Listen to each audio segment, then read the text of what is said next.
Hola, ¿qué tal?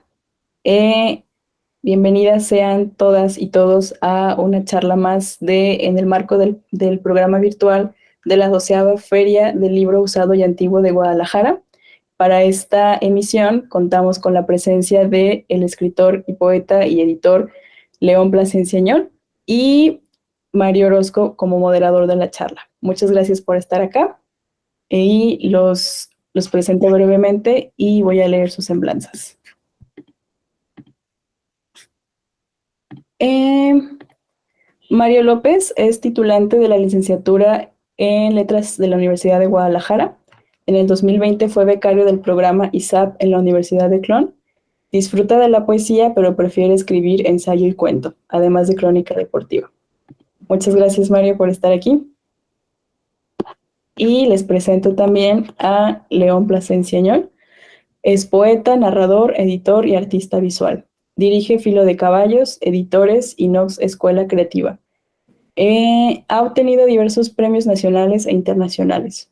Algunos de sus libros son Enjambres, El árbol, la orilla, Zoom, Satori, Seúl es una esquina blanca, Tratado sobre la infidelidad, Revólver rojo, Polaroids de grullas volando bajo un cielo naranja, El lenguaje privado, Paisajes sin habitaciones blancas, La música del fin del mundo y Animales extranjeros. Su obra ha sido expuesta en diversos museos y galerías de México. Está traducido parcialmente al francés, inglés, coreano, sueco, finés, islandés y portugués. Es miembro del Sistema de Creadores de Arte de México. Muchas gracias, León, por estar aquí. Y los dejo ahora con esta charla que se va a titular El lenguaje tiene forma de molusco. Y bueno, adelante. Muchas gracias.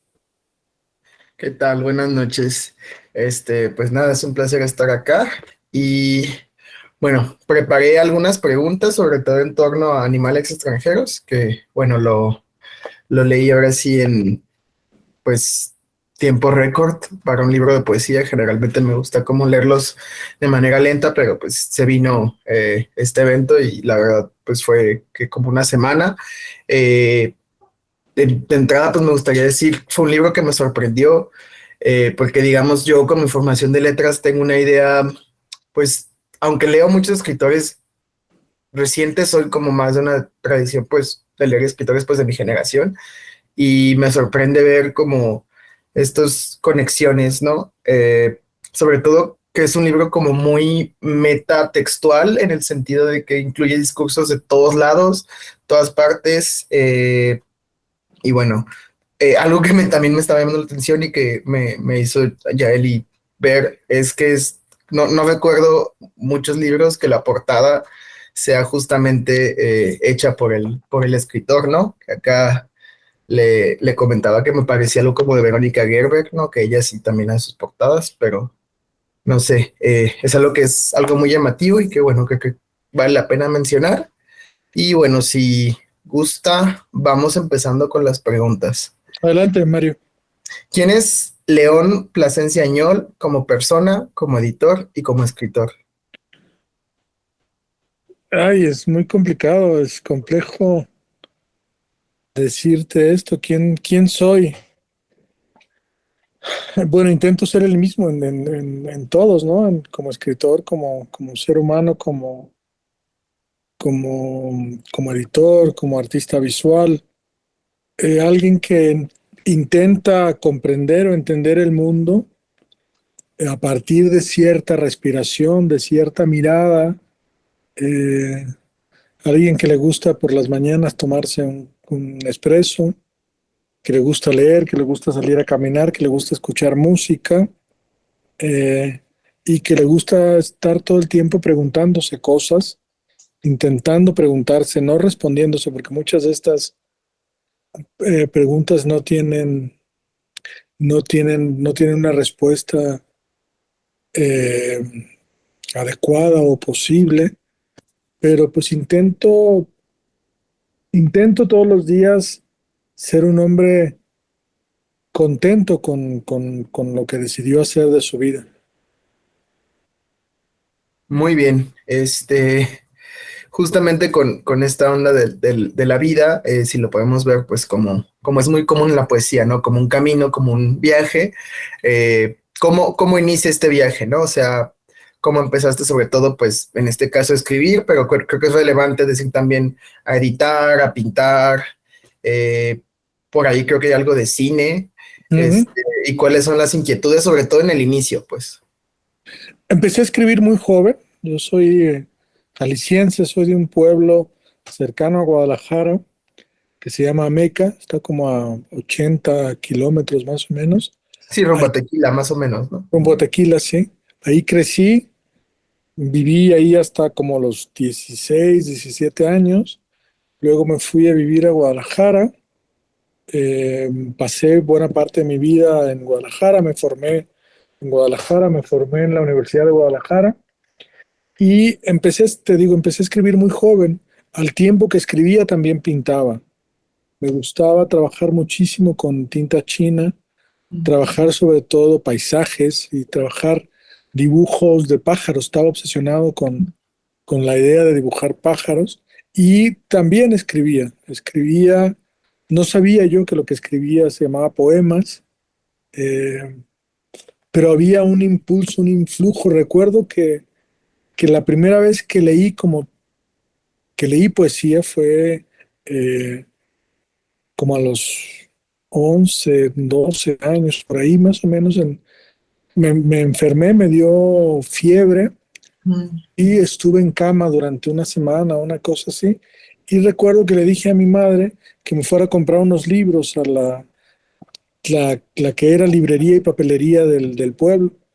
Y llegó con un paquete de libros, empecé a leerlos y recuerdo en especial uno de ellos que me produjo una especie de sobresalto, de una fiebre, no sé si era por la fiebre que tenía, pero una cosa con el lenguaje como si estuviera vivo, eh, y que yo creo que esta lectura me modificó por completo, porque a partir de ahí surgió en mí como la necesidad de copiar este lenguaje, eh, de intentar como acercarme a ese influjo, a esa sensación que tuve mientras estaba en la cama.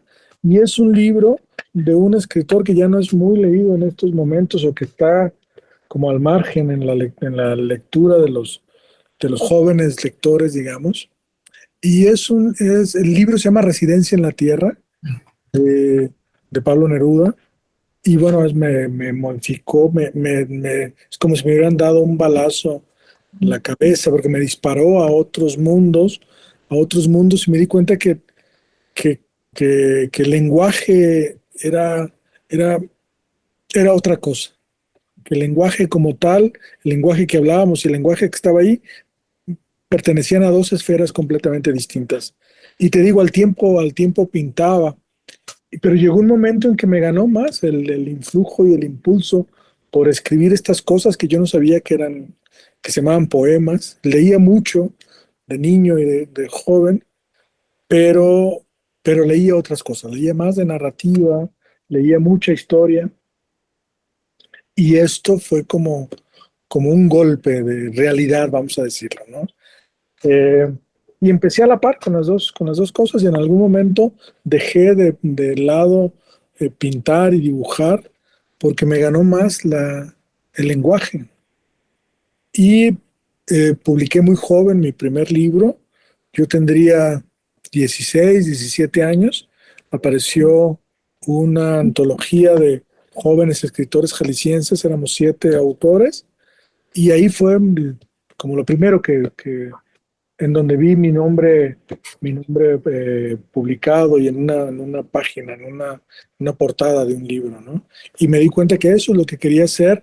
Dejé, dejé poco a poco la pintura, aunque siempre, durante toda mi vida, estuve trabajando con artistas, con fotógrafos, con pintores, con músicos, con artistas de distintas índoles, y hasta hace como unos 10 15 años fue que volví otra vez como a aproximarme a la pintura, en este caso ya una pintura abstracta, y que tiene que ver mucho con mi cercanía con el mundo oriental. Excelente. De hecho, justamente desde que le escuché hablar, de alguna manera dije esto que está diciendo, de hacerles preguntas de respuestas que no se pueden encontrar. Dije, bueno, es el libro del Tao, ¿no? Un poco. Y esta técnica de la tinta y de las grullas, bueno, claro, son pues estos, bueno, yo lo asocio mucho, ¿no? Con esos periodos de la China preconfuciana. Entonces, hay un influjo, ¿no? En la obra que acabo de leer, bastante cercano, ¿no? Sobre todo en la parte de Corea, de Japón, que no sé si gusta agregar algo sobre el influjo oriental, que digamos en México siglo XX pues hay varios, ¿no? Sobre todo el más conocido Octavio Paz, pero no el único, en poesía pues. Sí, hay una serie de escritores mexicanos cercanos a Oriente. Está Tablada, Tapaz, está, ¿quién más está en México? Yo creo que somos pocos los que nos hemos acercado al mundo oriental en México. En la literatura latinoamericana sí hay otros cuantos más. Yo tuve la fortuna de vivir en Corea, eh, y este primer viaje, viví en dos ocasiones en Corea. Este primer viaje me cambió radicalmente mi percepción del mundo, mi forma de entender el mundo también, mi forma de mirar el mundo. Eh, y fue muy importante. Desde antes de yo saber que iba a vivir en Corea, desde antes ya me había interesado, gracias a Paz, gracias a Tablada, gracias a otros escritores, me había interesado el mundo oriental. Me parecía un mundo extraño completamente, como alejado de, de cualquier cosa que yo pudiera pensar. Eh, y, y me fui a vivir por un azar extraño, que lo agradezco muchísimo, y porque eso me permitió como entender otras maneras de contar, otras maneras de pensar, y, y ahí fue que empecé de nuevo otra vez como a interesarme en la pintura, acercarme de nuevo a la pintura. Empecé a pintar allá con tintas chinas en papeles de arroz, un poco como intentando entender los procesos de la tinta en el papel, con manchones, que yo les llamo a estas manchas que tienen que ver mucho con cierta respiración. Les llamo stones. Este dibujo pertenece a una serie que se llama así, Stone, o piedras, que son como manchones que van apareciendo a lo largo de las hojas. Y bueno, ese primer viaje a Oriente me cambió por completo, y después hice otros viajes, y viví por segunda ocasión también en Corea, y reafirmó como mi vocación oriental. Si antes la tenía, estaba visible ahí por los autores que leía, por las cosas que me interesaban, el cine que me interesaba, vivir esta experiencia, estar, estar en Oriente, ser un extranjero en Oriente, ser un extranjero que intenta como aprender, con H intermedia, aprender los elementos de la vida cotidiana, pues es un poco difícil y complicado. Te cuento una anécdota muy importante que fue muy importante para mi escritura y para mi forma de ver el mundo. Yo vivía en Seúl, y en algún momento fui a una ciudad que está en el sur de la península, que se llama Busan. Se pronuncia Busan o Pusan, con P. La P y la B son, para los orientales, para los coreanos, son exactamente lo mismo, ¿no? Estaba en Busan, y me metí a caminar a a un bosque de bambúes. Caminar en un bosque en Occidente es muy distinto a caminar en un bosque, en un bosque de bambúes, en este caso en Oriente. Yo siempre me he considerado un hombre que me oriento fácilmente, pero en un bosque de bambúes es imposible orientarse, es muy extraño, es otra percepción del mundo, de la realidad. Me metí a este bosque como a caminar un poco y empezó a llover. Entonces dije, bueno, yo en algún momento ya no encontraba la salida. Y a lo lejos escuchaba el oleaje del mar. Dije, bueno, voy a caminar hacia allá para salir a la costa y ahí ya va a ser más fácil que me ubique y salga a algún lugar específico. Me fui siguiendo este sonido y de pronto me encontré de golpe, de, de frente, con un Buda gigantesco sentado, una escultura, que miraba hacia el mar, el Buda de la misericordia, y alrededor del Buda estaban sobrevolando gaviotas. Esta imagen, mientras la lluvia caía, esta imagen para mí fue como muy reveladora, sorprendente, fue un instante de Satori, y me di cuenta, no me di cuenta en ese momento, me di cuenta después, cuando escribí un poema sobre este hecho, que apareció publicado en un libro que se llama Satori. Me di cuenta que ahí me había cambiado como la percepción de las cosas, ¿no? Que había entrado en otro mundo, que además me importaba mucho y me interesaba mucho. Muy bien. Y este mundo, pues, bueno, estoy desviando el guión que traía, pero tiene que ver mucho, pues, como con esta sensibilidad, ¿no? De, por ejemplo, justamente las Stones, ¿no? O sea, en contraparte yo pensaba como en esta imagen del viajero que descubre el paisaje, como este cuadro famoso alemán, ¿no? Del siglo XIX, el Caminante sobre el Mar de Niebla, se me olvida ese autor, pero es lo contrario, ¿no? Justamente en Oriente el individuo no es protagonista, ¿no? Sino que es ahí como que, ¿cómo decirlo? Como un ente sensible, ¿no? Por así decirlo. Y es una imagen como muy similar y a la vez opuesta, ¿no? Es algo que creo que da buena cuenta de la sensibilidad, bueno, por lo menos como yo la entiendo, no esto lo entiendo así, la sensibilidad a grandes rasgos de manera pues muy brusca, la sensibilidad pues oriental, ¿no? Ujú.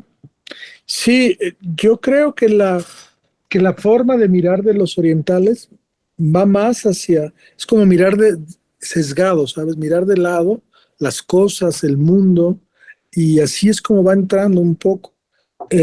A mí me cambió, te decía hace rato, me cambió por completo mi forma incluso mi forma de escribir, mi forma de entender el mundo, de escribir sobre este mundo, y me cambió pues la percepción para muchas otras cosas. Sobre todo, me hizo que me acercara más a la pintura. Recuerdo que descubrí pintores extraordinarios, pintores abstractos, y eso lo compaginé con la idea de los pintores abstractos occidentales, los que me interesaban, y me metí mucho más de lleno a la pintura, porque finalmente me di cuenta, antes de, hago un paréntesis, antes de que me metiera otra vez de lleno a la pintura, pensé, como muchos escritores mexicanos o latinoamericanos, a excepción de los brasileños, pensé que no podía compaginar las dos cosas, que no podía compaginar pintar con escribir. En Oriente me di cuenta que no, que podía hacer las dos cosas porque las dos cosas provenían del mismo lado, provenían de una respiración, provenían de una manera de entender el mundo. Entonces que no, que escribir poemas y pintar no estaba tan alejado, que eran acciones muy parecidas. Se usan otros recursos, digamos, pero son cosas muy parecidas. Y eso me permitió como explorar otras cosas que estaban ahí. Eh, durante algún tiempo tuve un estudio en Oaxaca, donde me dedicaba, pues, hacía cuadros muy grandes de 2, 3 metros. Y luego ya acá, cuando lo dejé, que seguí acá en Ciudad de México, me concentré en pintar cosas muy pequeñitas por el espacio, porque acá pues no tenía el estudio que tenía en Oaxaca, ¿no? Entonces era más fácil en mi escritorio, aquí en mi escritorio, trabajar con cosas pequeñitas, con collage, con objetos, con sumi, con la tinta esta negrísima que usan en Oriente. Y me di cuenta que también eso se parecía mucho a lo que estaba escribiendo en poesía, que era muy cercano. Y las mismas obsesiones que aparecen en la pintura o que aparecen en la poesía, también son las mismas obsesiones que aparecen en las crónicas que escribo, en los cuentos que escribo, en las novelas que escribo. Muy bien, bueno, creo que ya es momento como adecuado para vincular pues lo que nos trae acá con lo que estamos charlando. Eh, Me tengo que confesar, mi parte favorita del libro pues es la de Mark Rothko, pues a partir de la intextualidad que se da entre, digamos, los biógrafos o bueno, como las anécdotas, no sé cómo clasificar estos textos que pues la verdad no conocía sobre la obra de Rothko. La obra de Rothko alguna vez la haber visto en algún libro de arte, o sea, no me era extraña, pero tampoco era como tan particular.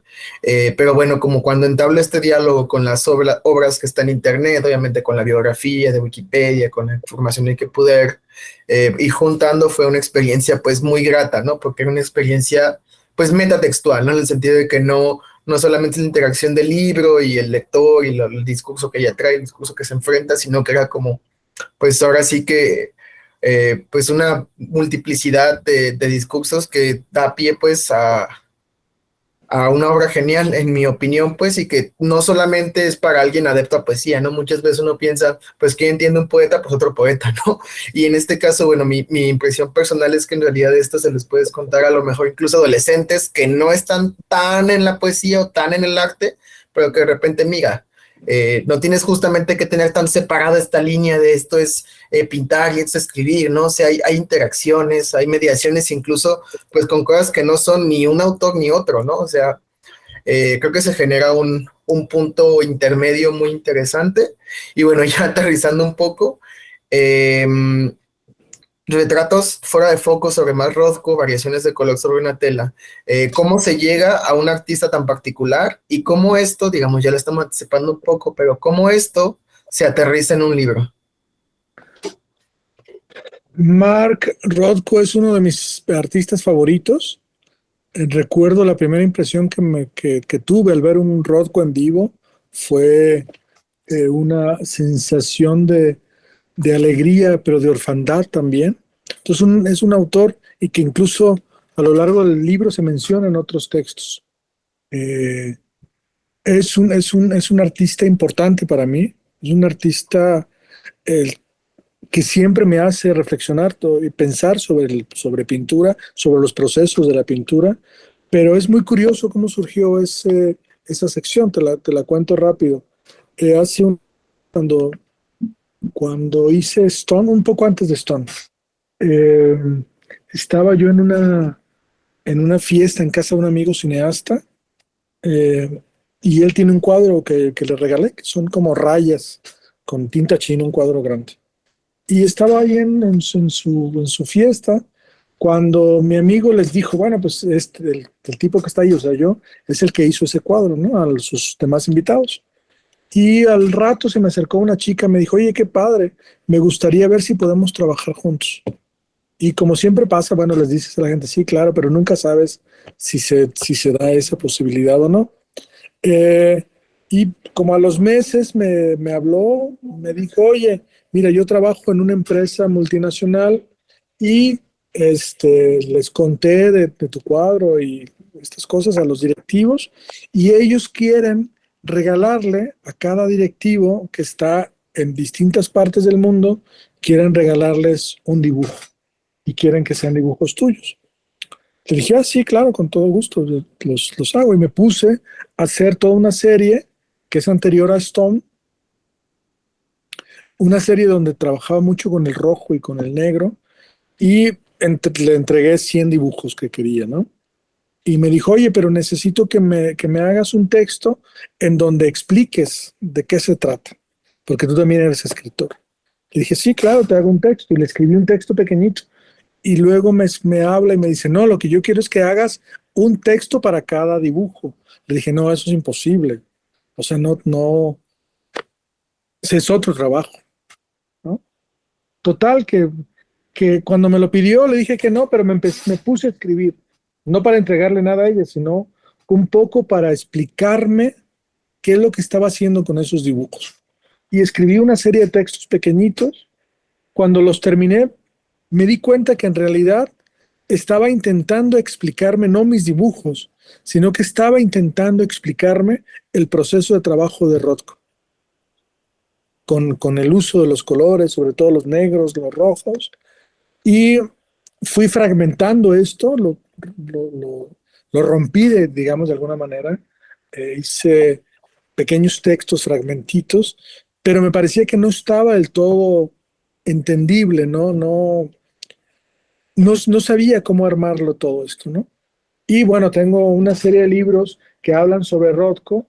Me puse a buscar como ciertas citas un poco para entender quién era Rothko, para que a la gente le quedara claro quién era Rothko como pintor, como artista.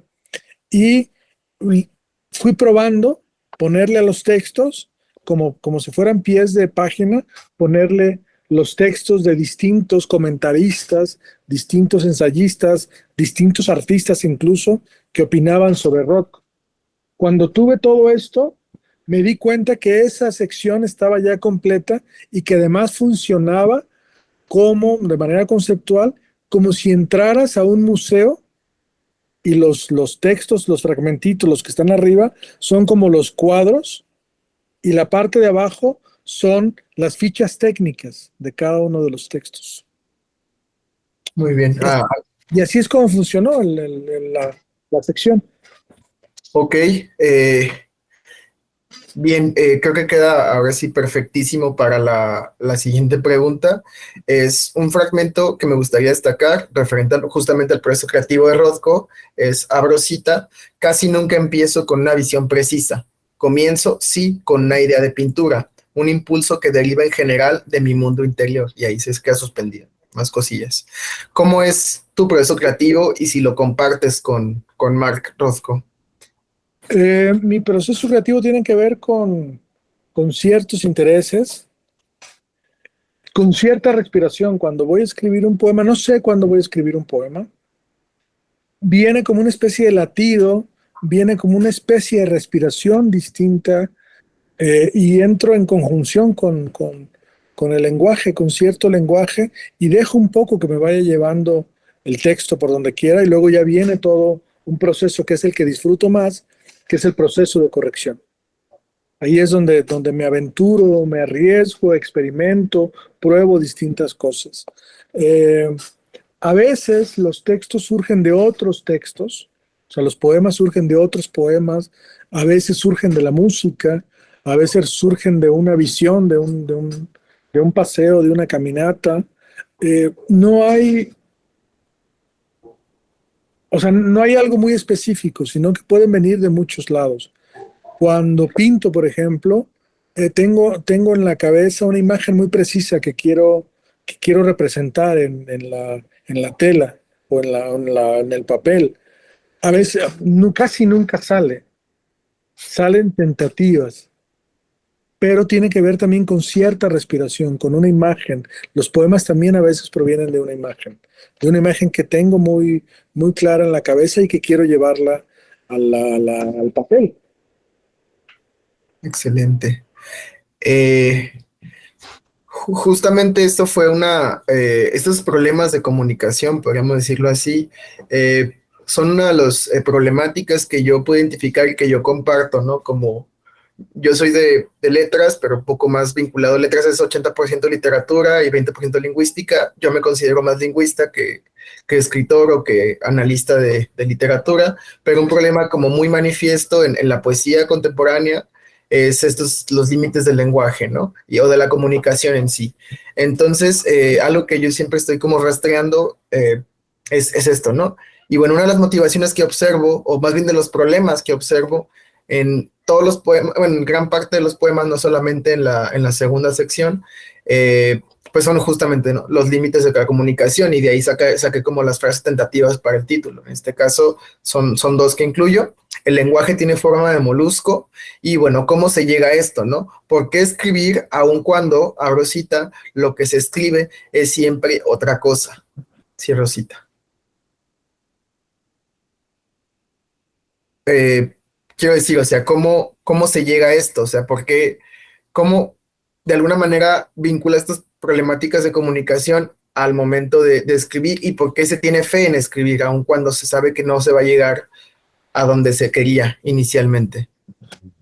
Porque en el fracaso y en la imposibilidad es donde está el gozo de la escritura de poesía, de poemas. José Ángel Valente dice que la poesía es antes que nada incomunicación. Eh, y toda aquella persona que intenta escribir poemas sabe que trabaja con un lenguaje que, que es, que es una especie de traducción. Todo lenguaje poético es una traducción de otra cosa. Por eso siempre el poema es otra cosa. El poema eh, intenta asirse a una realidad, pero esta realidad siempre es superada por el discurso, por el lenguaje que aparece en el poema, porque no necesariamente un árbol en un poema es un árbol, siempre es otra cosa. Entonces nos damos cuenta que la imposibilidad del lenguaje está ahí porque no podemos asir todas las posibilidades de ese lenguaje. Siempre se fracasa con un poema, siempre hay un fracaso implícito. No, nunca decimos lo que queremos decir. Siempre es como si nos quedáramos a medias, con un lenguaje fracturado, inconcluso, eh, un lenguaje astillado. Es como si el poema fuera una zona minada en donde hay que entrar con mucho cuidado para que esta zona minada no explote y se convierta en astillas. Excelente. Bueno, creo que ya vamos con las últimas dos preguntas. Eh, Hay otra parte que me encantó y que creo que hay que destacar. Es Ambrosita Rothko, desde luego, no era entonces el primer ni el último pintor en atribuir al arte la capacidad de revelar un nuevo orden de experiencia, ¿no? Justamente si hablamos pues de fracasos, ¿no? Pero también pues de alguna manera de aprendizaje y fracaso al mismo tiempo. Y bueno, si se podría extender un poco esta idea, sobre todo en el contexto de la poesía y pues del arte visual. ¿Cómo es este nuevo orden de la experiencia? Eh, Siempre cada poema, mejor dicho, siempre en cada poema hay hay una experiencia distinta, hay una experiencia casi, eh, es que iba a decir mística, pero no necesariamente mística, sino que además iba a decir una experiencia religiosa, pero eso suena como a canción de de este español, no me acuerdo cómo se llama, Enrique Iglesias, y no va por ahí el asunto, sino hay está completamente desvirtuada esa idea de la experiencia religiosa o mística. Hay una experiencia distinta, otra en cursivas, una otra experiencia con la escritura de poemas, porque se entra en un estado, eh, dice Edgar Bailey, un estado de alerta. Hay un proceso, hay una experiencia con el lenguaje que no corresponde a la experiencia que tenemos con el lenguaje de todos los días. Es como si nos cambiaran el chip y entráramos en otro proceso de, no solamente de pensamiento, sino como de, vuelvo a usar esta palabra que he usado a lo largo de la entrevista, respiración. Se entra en otra sintonía, en otro canal. Eh, la experiencia de la escritura poética tiene que ver con ciertos grados eh, como ciertos grados de conocimiento del lenguaje, o mejor dicho, de desconocimiento del lenguaje. Uno escribe para apresar el lenguaje, pero el lenguaje nunca es apresado, siempre se escapa. De alguna manera podríamos decir que es otra cita que me encantó, que esto es el aire en medio de una palabra. Sí, la poesía es lo que está, lo que aparece entre las palabras, estos espacios que tienen que ver otra vez con una experiencia como mística. Mira, te cuento rápido la idea que proponen los místicos judíos en relación con el alfabeto, con el nombre de Dios, que tienen mucho que ver con esta idea del aire entre la palabra. Los, los, los judíos creen que hay un ángel que resguarda el alfabeto. Tú sabes que el nombre de Yahvé, cuando es mencionado Yahvé, no es el nombre verdadero, sino que él tiene un nombre verdadero que no se puede encontrar, porque en el momento que se encuentre, desaparece todo, ¿no? Entonces, eh, en el Talmud se cree que entre una letra y otra letra del alfabeto judío, entre el espacio que hay entre ellas, hay otra letra secreta. Y así sucesivamente, entre cada una de las letras del alfabeto, siempre entre medio habrá otra letra secreta. Esas letras secretas son las que conforman el nombre de Dios. Esta experiencia que intentan los místicos judíos es la misma experiencia que experimenta quien escribe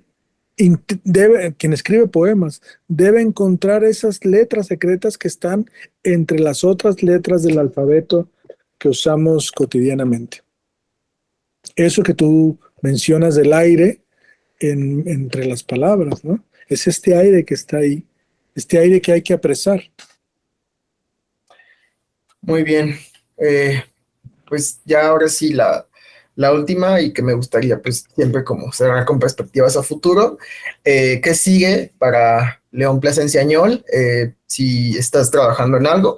Yo, bueno, no tenía contemplado, ahorita platicando con Yael y me contó de un libro Atenas, ay, no alcanzo a ver. Atenas creo que es 311, así de memoria el título, porque lo tengo así mucho por el multitasking. 317, muchas gracias.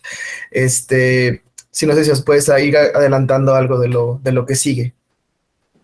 Atenas 317 es un libro viejo, es un libro que va a aparecer publicada una nueva edición, aparece publicada en la UNAM el próximo año, los primeros meses del próximo año, y es un libro eh, sobre, sobre una pareja, es una novela en verso que utiliza muchos recursos, utiliza fotografías, utiliza pintura, utiliza distintas tipografías, utiliza encefalogramas, utiliza un montón de cosas, un poco para contar la historia de estos dos seres medio enfermos. Pero es un libro que escribí, me tardé varios años en escribirlo, lo empecé a escribir en el 2010, lo terminé por ahí del 2016 más o menos, eh, y que lo fui trabajando, salió publicado en 2017 y ahora, bueno, aparecerá publicado en la UNAM en el 2023, pero siempre estoy como haciendo proyectos nuevos, tengo como 6 7 libros inéditos, eh, tengo un libro, una novela, tengo un libro de cuentos, tengo varios libros de poesía, y en cada uno de estos libros de poesía hay una exploración distinta con el lenguaje, con el uso de tipografías, con el uso de imágenes. Los últimos libros de los últimos años están muy relacionados con el uso de distintos recursos, no solamente con el recurso de la letra como tal, sino hay otras cosas ahí. Y ahorita estoy trabajando en un libro que eh, es un abecedario que intenta responderle a dos abecedarios, a dos libros que son abecedarios. Uno que yo publiqué en mi editorial que se llama Ma, de Ida Boriel, una extraordinaria poeta sueca, y otro libro que se llama Alfabeto, de Inger Christensen, una poeta danesa. Es una respuesta a estos dos libros.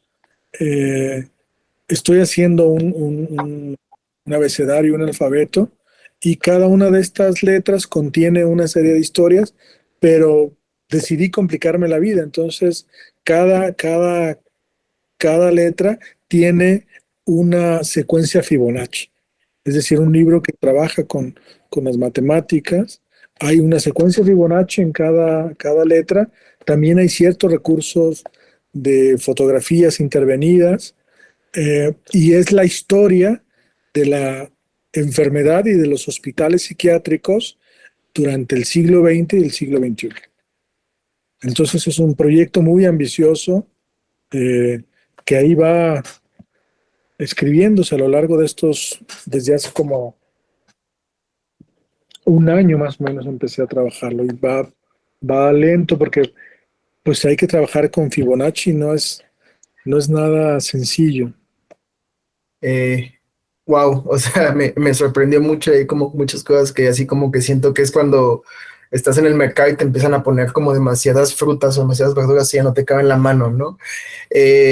Bueno, a mí ahí alguna vez estuve muy interesado en Fibonacci por un grupo musical que a lo mejor mucha gente más, pues sí, como ya más metaleros, no sé qué gustos musicales tenga usted, se llama Tool, que tiene una canción que se llama Lateralus, que supuestamente está basada en la secuencia Fibonacci, ¿no? A partir de ahí le empecé a dar, no sé si puedes extender un poco esta idea de qué es la secuencia Fibonacci un poco y cómo se relaciona, por ejemplo, con la naturaleza, ¿no? Con el universo.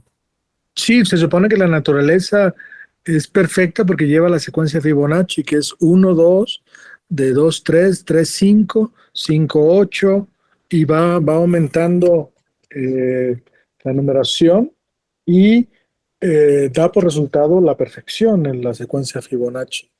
Eh, es muy complicado trabajar con la secuencia Fibonacci. No sabía en lo que me estaba metiendo al escribir el libro, porque además todo libro es una secuencia Fibonacci, espero lograrlo, pero cada una de las letras tiene su secuencia Fibonacci. Incluso las letras en donde hay solo fotografías, lleva la fotografía una secuencia Fibonacci. Entonces, yo estoy muy entretenido, estoy investigando mucho sobre las enfermedades psiquiátricas y los hospitales psiquiátricos durante el siglo XX y el siglo XXI.